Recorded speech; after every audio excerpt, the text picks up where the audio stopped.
Breaking news ఐబొమ్మరవుపై నిర్మాత నాగవంశీ సంచలన comments చేశారు. ఐబొమ్మరవుని రాబిన్ హుడ్ చేశారన్నారు. EPIC movie glimpse launch event లో మాట్లాడిన ఆయన ఐబొమ్మరవుని రాబిన్ హుడ్ ని చేసిన లోకంలో ఉన్నామని 90s కి దీనికి ఏ పోలికన్నారు. 50 రూపాయల టికెట్ రేటు పెంచితే తామేదో తప్పు చేసిన వాళ్ళమయ్యాం, ఆ అబ్బాయి హీరో అయిపోయాడని ఇమంది రవిని ఉద్దేశించి అసహనం వ్యక్తం చేశారు. అలాంటి సొసైటీలో ఉంటూ తప్పేం జరిగిందని అంటారేంటని ప్రశ్నించారు నాగవంశీ.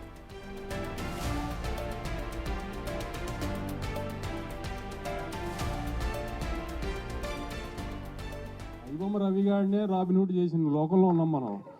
ఇక మీరు ఇంకా 90s దీనికి ఏం పోలికలు ఇస్తారు? ఇంకా ఆ రాబిన్ హుడ్ అయిపోయాడు మాకు. మేమేదో తప్పు చేసినా 50 రూపాయలు టికెట్ పెంచితే రేటు, ఆ అబ్బాయి హీరో అయిపోయాడు. అలాంటి సొసైటీలో ఉంటూ మీరు తప్పు ఏం జరిగింది అంటారు ఏంటండి?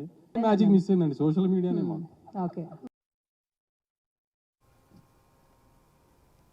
లోకంలో ఉన్నాం మనం. ఇక మీరు ఇంకా 90s దీనికి ఏం పోలికలు ఇస్తారు? ఇంకా ఆ రాబిన్ హుడ్ అయిపోయాడు మాకు. మేమేదో తప్పు చేసినా 50 రూపాయలు టికెట్ పెంచితే రేటు, ఆ అబ్బాయి హీరో అయిపోయాడు. అలాంటి సొసైటీలో ఉంటూ మీరు తప్పు ఏం జరిగింది అంటారు ఏంటండి? మ్యాజిక్ మిస్ అయిందండి సోషల్ మీడియానే మాకు. ఐబొమ్మ రవి గారినే రాబిన్ హుడ్ చేసిన లోకంలో ఉన్నాం మనం. ఇక మీరు ఇంకా 90s దీనికి ఏం పోలికలు ఇస్తారు? ఇంకా ఆ రాబిన్ హుడ్ అయిపోయాడు మాకు. మేమేదో తప్పు చేసినా 50 రూపాయలు టికెట్ పెంచితే రేటు, ఆ అబ్బాయి హీరో అయిపోయాడు. అలాంటి సొసైటీలో ఉంటూ మీరు తప్పు ఏం జరిగింది అంటారు ఏంటండి? మ్యాజిక్ మిస్ అయిందండి సోషల్ మీడియానే మాకు.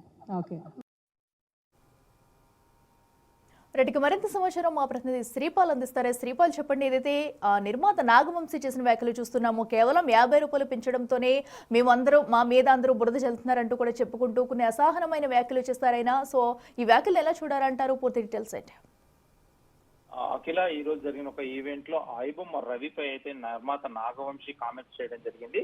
అయితే అతన్ని హీరోని చేసిన సమాజంలో మనం ఇక్కడ జీవిస్తున్నామంటూ కూడా వ్యాఖ్యానించడం జరిగింది. ఘాటైన వ్యాఖ్యలు. అయితే 50 రూపాయల టికెట్ ధరలను పెంచినందుకు తమను తప్పుపడుతున్నారని అన్నారు. Epic EPIC glimpse launch event లో ఒక ప్రశ్నకైతే సమాధానంగా చెప్పడం జరిగింది. అతడు మాకు రాబిన్ హుడ్ అయిపోయాడు, టికెట్ ధరలు పెంచడం వల్లనే మేము చేసిన తప్పు చేసిన వాళ్ళం అయ్యామని చెప్పడం జరిగింది. అయితే ఈ రాబిన్ హుడ్ ని, ఎందుకంటే 90s కి దీనికి ఏం పోలిక? 50 రూపాయల టికెట్ రేట్ పెంచితే మేము ఏదో తప్పు చేసిన వాళ్ళు అయ్యాము, ఆ అబ్బాయి హీరో అయిపోయాడు ఇప్పుడు సొసైటీలో. అలాంటి సొసైటీలో ఉంటూ తప్పేం జరిగింది అంటారేంటండి అని ప్రశ్నించాడు నాగవంశీ. ఎందుకంటే కొంచెం ఘాటైన వ్యాఖ్యలు చేయడం జరిగింది. అయితే ఈ ఐబొమ్మ రవిని పట్టుకున్నప్పటి నుంచి ప్రజల నుంచి అయితే ఒక తీవ్ర స్పందన వస్తుంది. ఎందుకంటే తనను ఎందుకు అరెస్ట్ చేశారు అనేది ఒక తనకు సపోర్టివ్ గా పబ్లిక్ అయితే చెప్పడం జరుగుతుంది. అన్ని ఓటీటీల సినిమాలు అందులో పెట్టడం ద్వారా అతనికి కొంచెం సపోర్ట్ అయితే దొరికిందని చెప్పవచ్చు. వీళ్ళు టికెట్ ధరలు పెంచడం వల్ల కూడా జరిగిందని చెప్పవచ్చు అని చెప్పాడు. ఈ రోజు నాగవంశి మాత్రం మేము ఒక 50 రూపాయలు పెంచితే మీరు అతన్ని రాబిన్ హుడ్ చేసి హీరోని చేస్తున్నారు, మేమేదో విలన్లం అయిపోయామని చెప్పేసి కూడా చెప్పడం జరిగింది. Akhila. Right Sripal, thank you.